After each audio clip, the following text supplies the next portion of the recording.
Oh, okay. So. Yes, I'm good. Hey, what do you? Same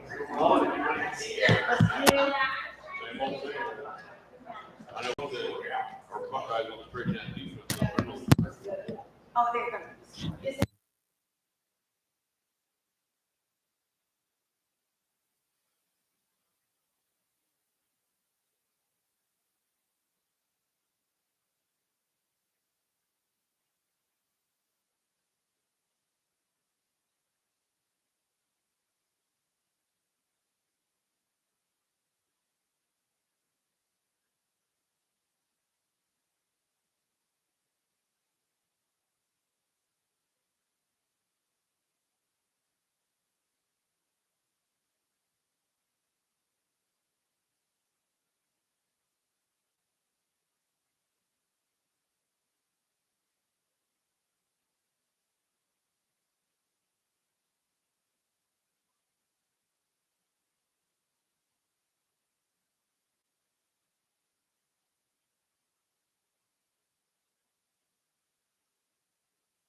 Good morning. The offering plate is in the basket located back at the camera. So visit that if you have an offering for the church.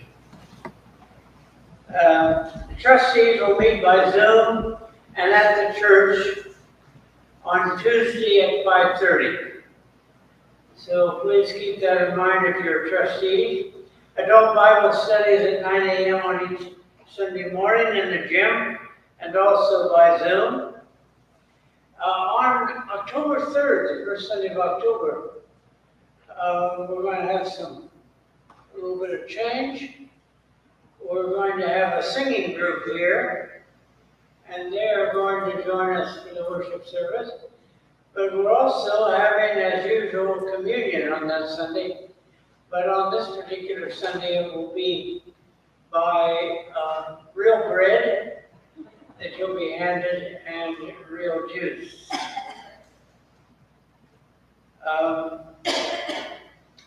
Church conference will be in the worship service on October 10th, where in just a short time we will talk about some things related to the finances and the other matters related to the church.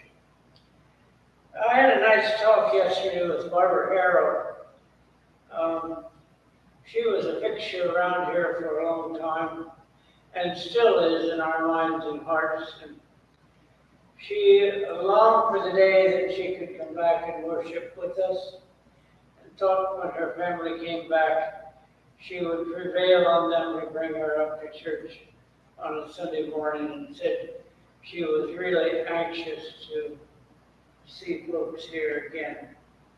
Are there other announcements that should be called to our attention or matters? Yes, John. It's a joy, and that's that our friend Elton here is 91 years old today. So today's his birthday.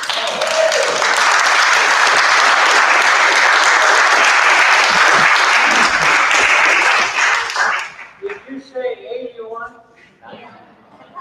91. Let's see, I think I'll appoint a committee for the 100th birthday party.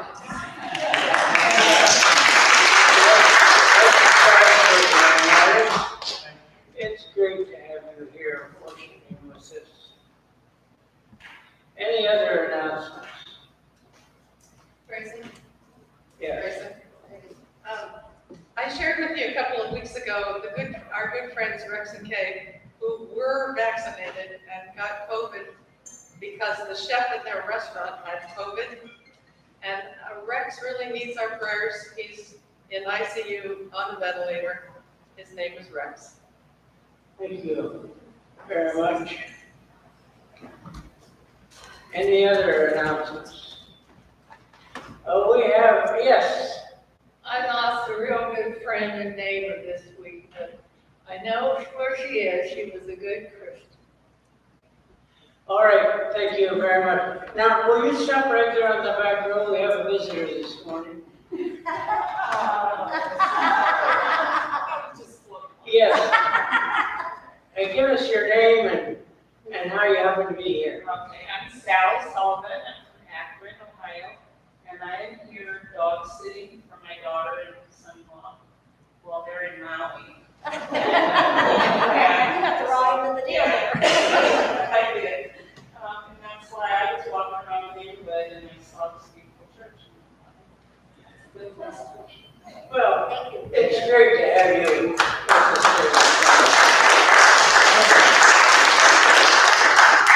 Any other announcements? We've got something going here. All right, I'd like to suggest then that we sing. Are we ready for the opening hymn? Okay, let's sing together. Thank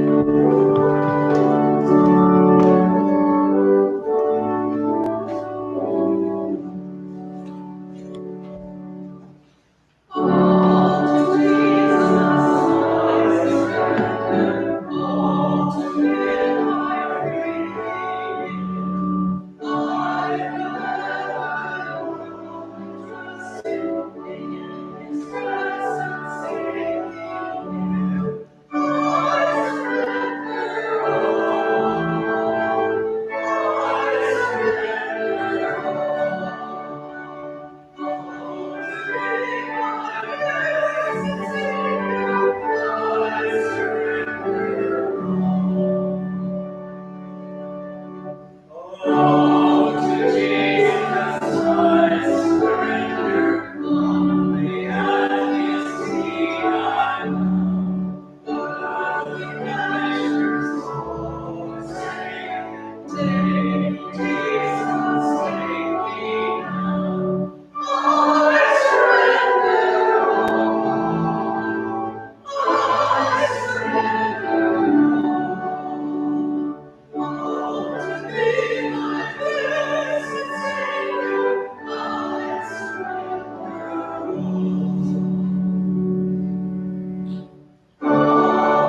gonna preach to you, that's crazy, John. I read this 4 or 5 times, trying to think it's the world we live in, so.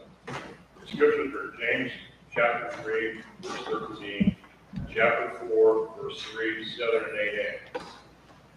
Who is wise and understanding among you? Show by your good life that your works are done gentleness, one another. But if you have bitter envy and selfish ambition in your hearts, do not be boastful and false to the truth. Such wisdom does not come down from above, but is earthly, unspiritual, and devilish. For where there is envy and selfish ambition, there will be disorder and wickedness of every kind. But the wisdom from above is first pure, then peaceful, gentle, willing to yield, full of mercy and good fruits, without a trace of partiality or hypocrisy. And a harvest of righteousness that is shown in peace for those who make peace.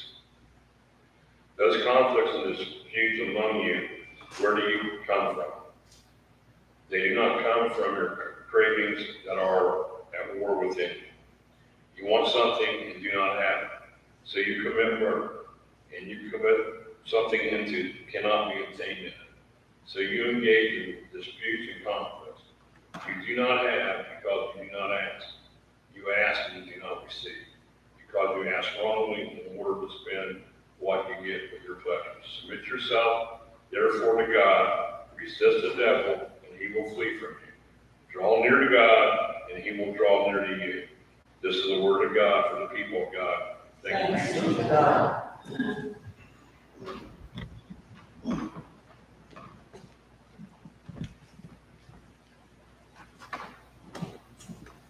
Thank you very, very much. You know that Larry did not miss reading classes when he was in school. You did a good job, Larry. There's a second lesson today, too, in the Gospel of Mark. And it is an interesting kind of story. Because were you ever talking to someone else and someone heard what you were saying that you really didn't mean for them to hear what you were saying? Well, the disciples were talking in the Mark text today, and Jesus heard what they were talking about. They were talking about who was the greatest. Now, we have to rehearse here a little because we have a part of the service that explains something that Jesus was talking about. And Jesus said at one point that there were 2 people who went to the temple to give money. And we're going to demonstrate that a little today. First of all, we have the man who went up to the temple and made a great flare of it and let everyone know that he was giving. And so Clark is going to do that. Clark, you go back there. Now you're going to give your offering and you head out right now with a lot of flair. Okay. He's going back there to give his offering, and we know what he's going to do. With a lot of flair. The buttons. Yeah, that's good. You know the movie. All right. How about Clark? Yes, a little kiss. Yeah, good. Okay, then Jesus said there was a woman who went up, and she didn't have any flair except her attitude, and she slipped some coins in the offering, and now we're going to have that woman go and put her gift in the offering.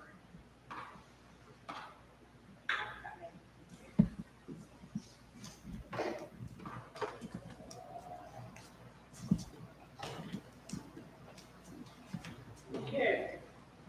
Jesus pointed this out And it was a bit of a surprise because Jesus wanted everybody to know that it was not the man with the flare, but the woman who quietly went over and gave much, much less to the man.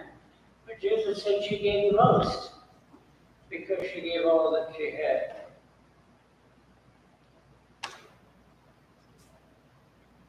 Human beings are capable of doing some wonderful, amazing things.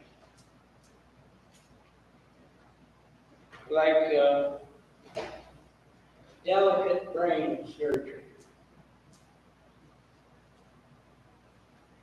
I wouldn't know how to do that, but if somebody operated on my brain, I'd like for them to have done it a few times before.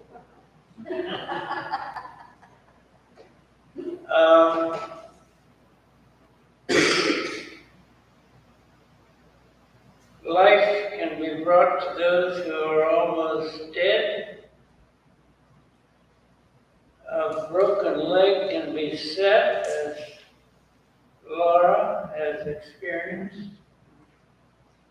You didn't have to keep on for weeks and months without being able to use the leg. Doesn't heal right away, but it's amazing what we can do. We come up with solutions to complex problems, like the recent turkey solution. Did you read that? This farm was inundated with armyworms. I don't know what armyworms are. They said they were kind of nasty. They had taken out several acres of this farm in a short period of time. And somebody brought in 700 turkeys and put them in the field and put some cattle in with them to protect them. And those turkeys, in 3 days, had taken out all of those armyworms. Fatten them up way before Thanksgiving. Now, if I was eating turkey on Thanksgiving, I'd just as leave not know that they were filled with armyworms. But it was a great solution to the problem. Not for the armyworms, but for the farmer.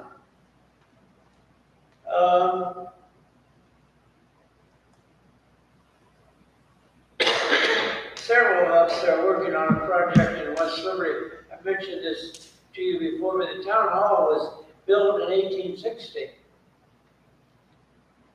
And I used to go there as a child. Then it was closed up. And an opera house. Sounds fancy, but they said they called it opera house. Sound fancy. And they would have medicine shows and different kinds of plays up there. Then it was closed in the 50s. No one really was permitted to go up there. And so a group of us thought it would be nice to restore it.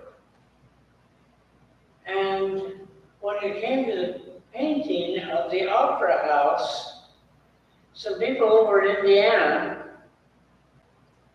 took out 13 coats of paint that had been on there on the last 150 years. Got clear down to the bottom, and the last paint, which was the first that went in there, was magnificent. I mean, it was, to look at it's amazing. It was done by artists.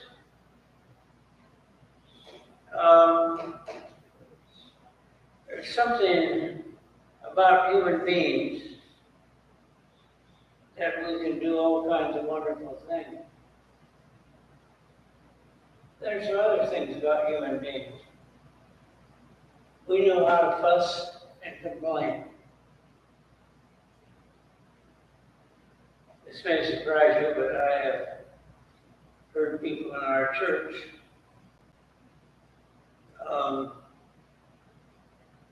And they have demonstrated that they know how to fuss and complain. I've done it a little bit myself. If you come to church during the chicken noodle dinner, if we ever have it again, I'll bet you'll hear fussing and complaining amidst all of the wonderful, loving, caring service that's being given. There's just something about us that we like to take issue with things. That old saying, I think it's in the Bible, where 2 or 3 Methodists are gathered together, that's bound to be complaining. Way back with Israel, when Israel was released from Egypt, they had been slaves there for many years, and Moses came and took on Pharaoh, and suddenly they were released. And they got to the sea. And they began to complain because they were stuck by the sea. And they were afraid that Pharaoh was going to come and take them back. Well, then the sea parted and they went through on dry ground. And then they complained because they had no water. And Moses struck the rock and out came water. And then they quit complaining about the water and they started complaining about the food. So they didn't have anything to eat and they were going to starve to death. And manna came and they ate the manna and they had food. But people said, oh, we don't like this food. Why don't you bring us McDonald's?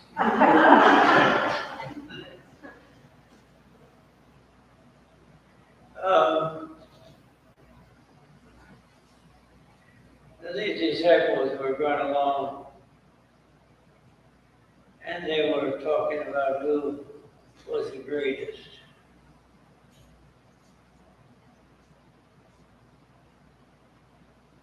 There's something about our self-worth. We call it sometimes self-image. That's built into the human race.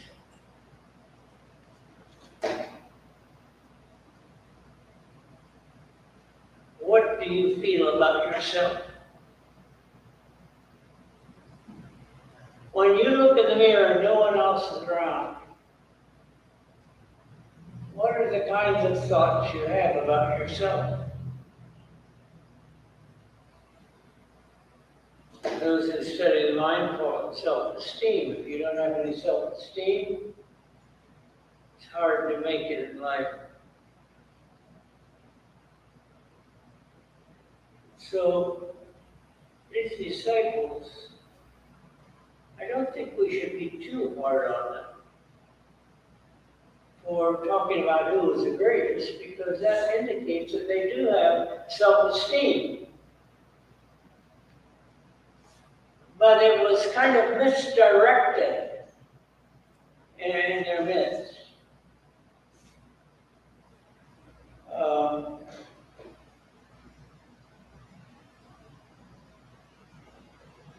I heard a story one time about a rabbi in a synagogue was going around, walking around the synagogue saying, "Oh Lord, I'm nothing, I'm nothing. Oh Lord, I'm nothing, I'm nothing."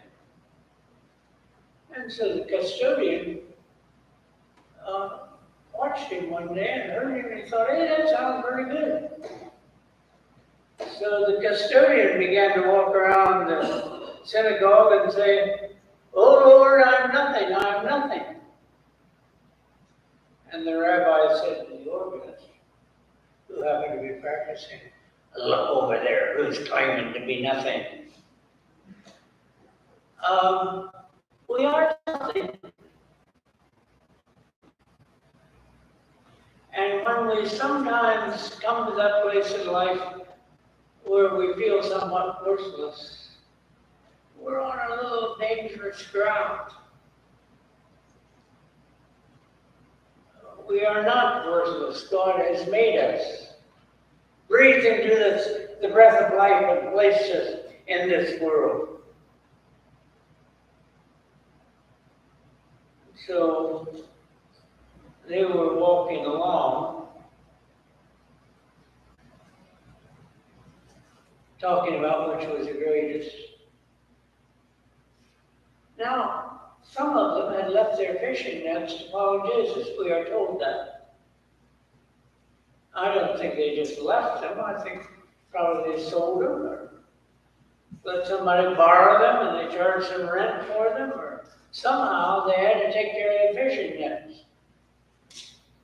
And there were a couple of tax collectors, and that was a pretty big decision to follow Jesus because they had built up a business over a period of time and had the authority to collect the taxes, and if they left that was a serious matter. And then there those who were tillers of the land, the soil. And there was some equipment that they had to get rid of to follow Jesus. So I imagine some of the talk as they followed Jesus that day was who gave up the most. Tax collector said, oh, you can go get fishing nets, but I can't reestablish my tax collecting business. It's going to be a tricky thing. And those who tilled the soil said, you know, the farmers have gotten other people to till the soil. I don't know if I can go back to that. So they were just talking and saying, who was the most important? Who had given up the most?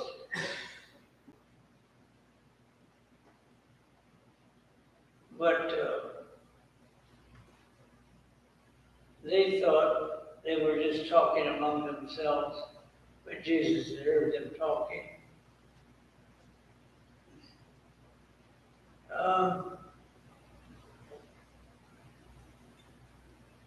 And Jesus said, what were you talking about?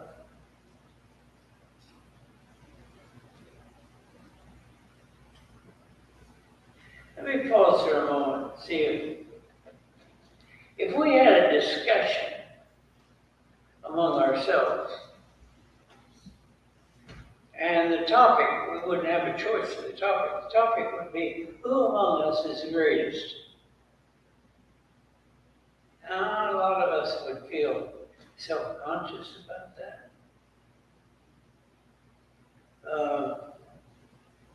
We might get everyone to vote, and then the top 10 would be put up on a piece of newsprint. The top 10 then would be voted on, get the top 3. Now, just be honest for a moment. If you would end up in the top 3, would you feel bad? Wouldn't there be something about that would feel kind of good? And especially if you were chosen to be the person who was the top one in the church. This person is the greatest person at Gates Forest Church.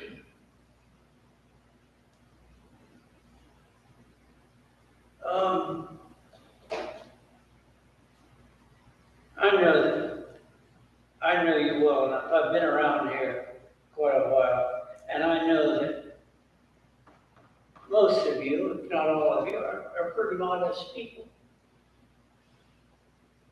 You'd have a little difficulty with that voting. But what if is there not some place deep inside of you that would feel very good about being considered the greatest among us?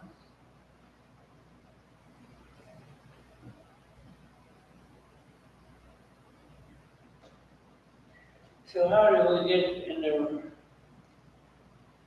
that whole process? Jesus gives us a lesson in greatness.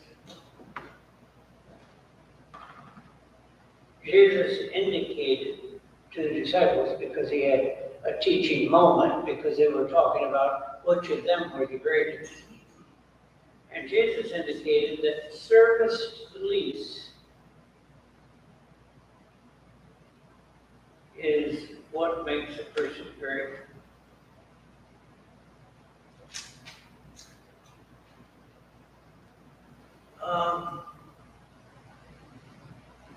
I one time got kind of serious trouble in another church I was in. That may surprise you that I get in trouble. I told the church board that I wanted to have the church books open to me. I wanted to know what everybody gave to the church. Oh my goodness. You would have thought I was gonna put an atomic bomb on the church. What do you want to know for, they said? You just want to know who the big givers are so you can cozy up to them, don't you? And I said, oh, well, I guess I know who the big givers were. That's not quite what I had in mind. The big givers don't need me to cozy up to them because they've already found the joy of giving. What I need to know are those who barely give anything, who have not found the joy of giving. And I want to think a little bit about my preaching, about my teaching in the church, of how we might get everybody on board to find the joy of giving.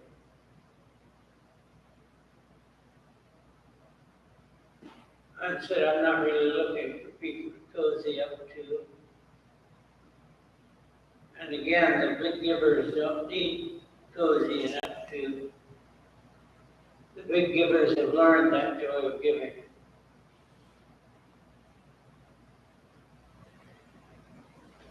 They have come to understand that the church is God's tool for ministry in the community. They do not need to be convinced. And again, I said I was kind of wanting to know who the small givers were, not to ridicule them, but that I might come up alongside them with some of the teachings of the church, so that they might experience the joy of giving.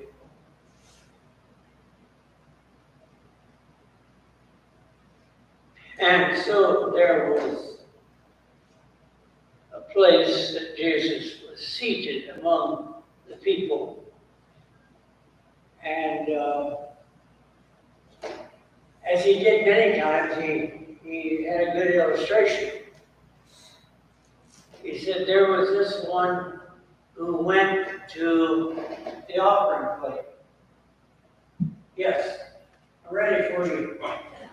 He went to the offering plate, and he, with great pomp and circumstance, went to the offering plate.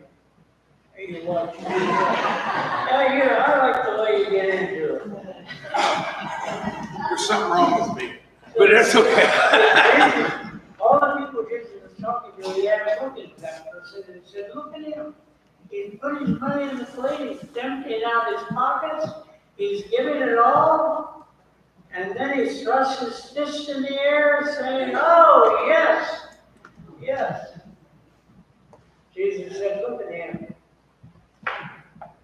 And then he pointed out this widow who only had a couple of small coins to give. And he said, look at that person.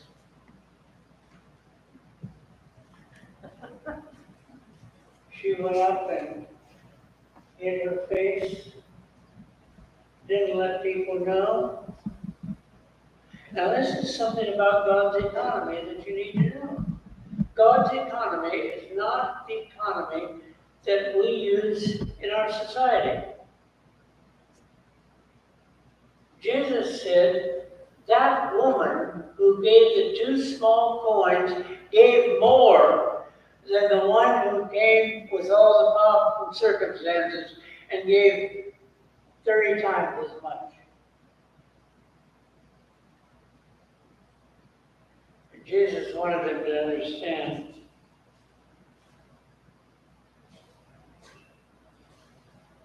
that those who are great are those who give their attention to the least in the community. That doesn't mean that we don't give attention to all kinds of people in the community. But a lot of times we give attention to people in the community and the least are left out.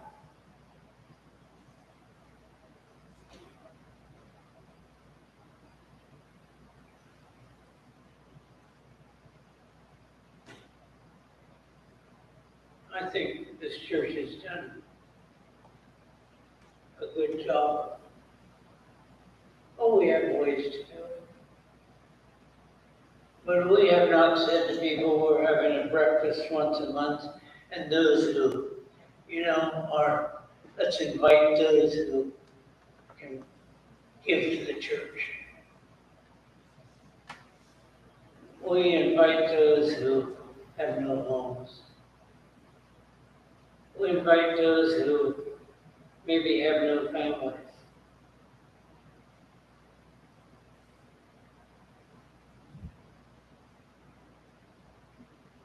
And Jesus said, if somehow in our life we are able to bring joy and happiness, and above all, self-esteem, which we really can give because of the way we treat people,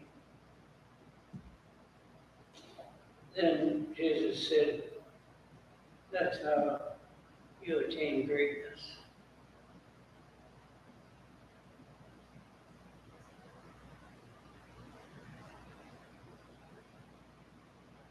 So, in God's economy, greatness does not come by being rich, although there's nothing wrong with being rich.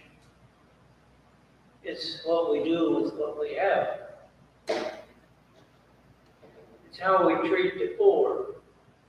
It's how we treat the refugees.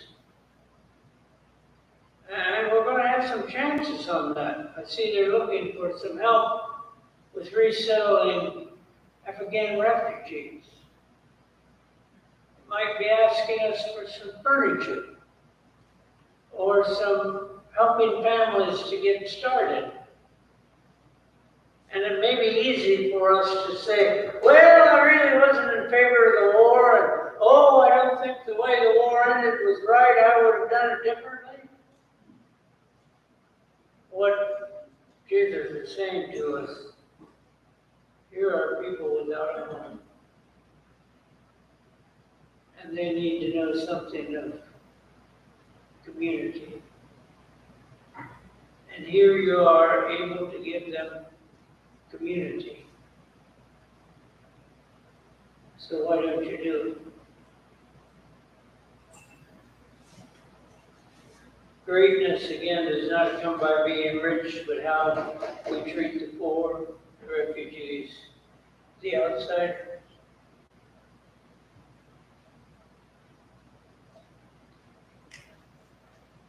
Early in ministry, about my second appointment, it was as a youth minister to a church with about 3,000 members.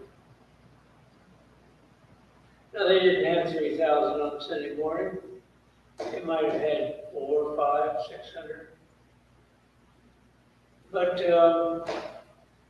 most churches struggle with finances, and this church was no different, even though it was large. And when Christmas time came, the senior minister said, I know we always give bonuses to the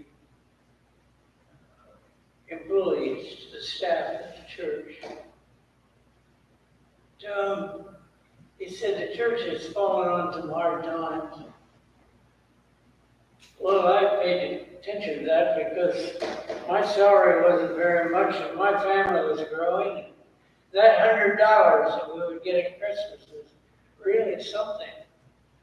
And now the pastor was saying he didn't think the church would be able to afford it this year. And of course, we were nice about it. Well, that's okay. We can get along without that. But on Christmas morning, several of us found envelopes in our boxes. And there was a Christmas bonus.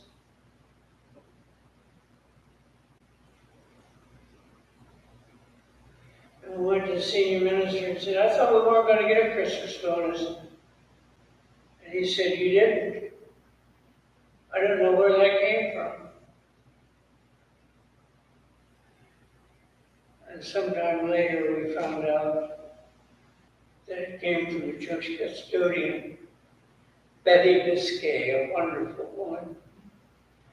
And she had decided that she would see that everybody got the Christmas bonus,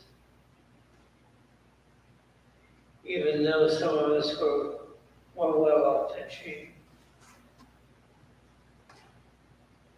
I kind of think Betty Biscay might be one of the leaders in the greatest are those who think about others and their wants and their needs.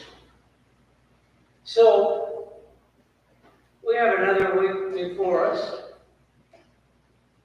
I don't know what that week's going to bring, but our lives are, path of our life is going to cross with others. And my guess is that during this week, you're going to cross paths with somebody who needs some self-esteem, who is in a much less position than you are to put life together. And there may be a way that you could help them put life together.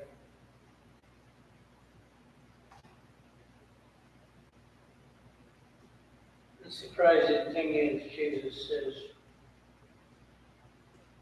that's what makes people great. Will you remember that? Let's sing together.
they thought just among themselves.